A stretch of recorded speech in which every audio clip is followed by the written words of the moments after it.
नमस्कार मित्रों, आज हम रामायण के कुछ ऐसे तथ्य के बारे में आपको बताएंगे जो जानकर आप हैरान हो जाइएगा। तो वीडियो पर अंत तक बने रहें।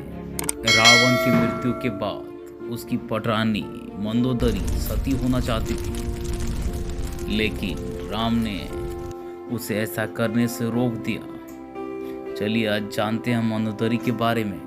दशहरा खत्म हो चुका है, देश में जगह जगह रावण दहन हो गया है।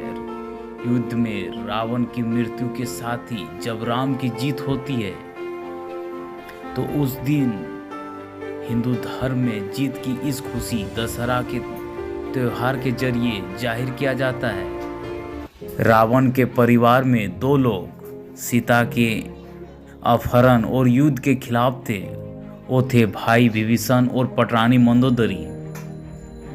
दोनों बिल्कुल युद्ध नहीं चाहते थे और लगातार रावण को सीता को सम्मानपूर्वक राम को लौटा देने के पक्ष में थे, लेकिन ऐसा नहीं हुआ। लड़ाई हुई, उसमें रावण मारा गया। इसके बाद राम ने लंका का राजपाट रावण के छोटे भाई विभीषण को सौंप दिया।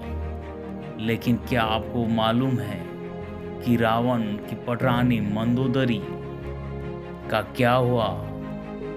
आखिर क्यों उसने विभीषण से शादी का फैसला किया? तो चलिए हम जानते हैं इस वीडियो में। तो वीडियो के अंत तक बने रहें। अगर आप इस चैनल में नए हैं तो चैनल को जल्दी से सब्सक्राइब कर बेल आइकन को ऑल पर प्रेस कर दें और कमेंट में जय श्री राम लिखना ना भूलें।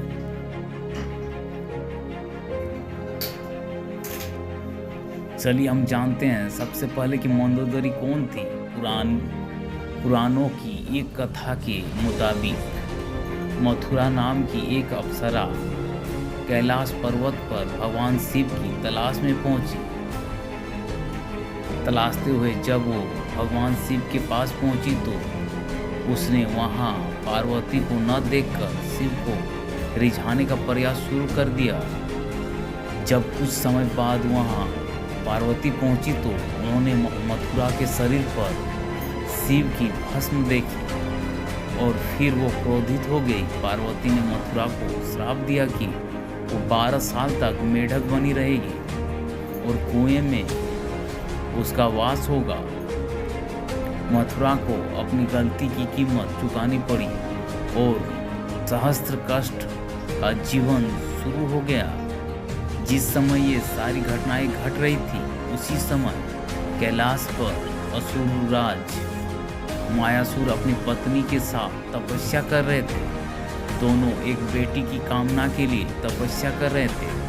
12 वर्षों तक दोनों तप करते रहे। इधर मथुरा के श्राप का जब अंत हुआ तो वो कुएं में ही रोने लगी। सौभाग्य से असुरराज और उसकी पत्नी दोनों कुएं के नजदीक ही तपस्या में लीन थे।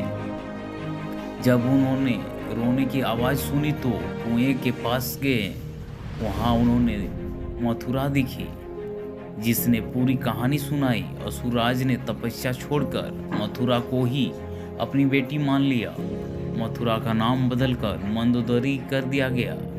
असुरराज के महल में मंदोदरी को राजकुमारी का जीवन मिला। वो अपनी नई जिंदगी में बेहद खुश थी, लेकिन इसी बीच उसकी जिंदगी में रावण की एंट्री हुई। मंदोदरी के पिता मायासुर से मिलने रावण पहुंचा। वहीं उसने मंदोदरी को देखा और मोहित हो गया। उसने मायासुर से मंदोदरी का हाथ मांगा। मायासुर ने प्रस्ताव ठुकरा दिया तो क्रोधित रावण मंदोदरी का अपहरण कर लाया। दोनों राज्यों में युद्ध की स्थिति बन गई, लेकिन मंदोदरी जानती थी कि रावण उसके पिता से ज़्यादा शक्तिशाली शासक है। इसीलिए मंदोदरी ने रावण के साथ रहना स्वीकार किया। मंदोदरी का चरित्र रामायण में बेहद नैतिक दिखाया गया है। जब रावण ने माता सीता का अपहरण किया तो मंदोदरी ने इसका विरोध किया। मंदोदरी बार बार रावण को ये समझाने का प्रयास कर रही थी कि दूसरे की पत्नी का अपहरण करना अपराध है, लेकिन रावण नहीं मान। आखिरकार राम के साथ युद्ध में रावण की बुरी पराजय हुई। वह मारा गया और मंदोदरी विधवा हो गई।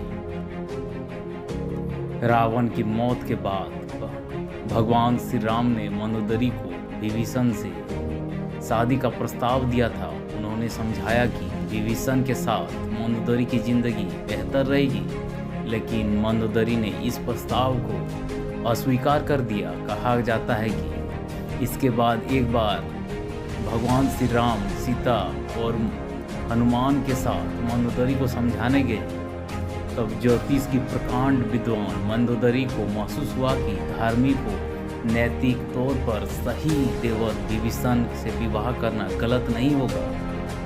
यह महसूस होने पर उन्होंने इस प्रस्ताव को अस्वीकार नहीं किया और विभीषण से उसकी शादी हुई।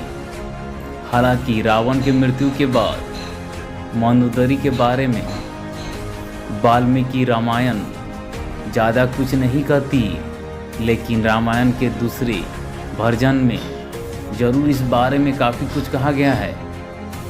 रावण के मरने के बाद जब मंदोदरी विधवा हो गई थी, तब भगवान राम विभीषण को सलाह देते हैं कि उसे अपनी भाभी से विवाह कर लेनी चाहिए। ये परंपरा उन दिनों मान्य थी, लेकिन विभीषण के पहले से कई रानियां थीं और वह इसके लिए तैयार नहीं थे। यह भी कहा जाता है कि अगर विभीषण ये शादी कर लेता तो उन्हें भाई की जगह लंका पर शासन का नैतिक अधिकार भी हासिल हो जाता।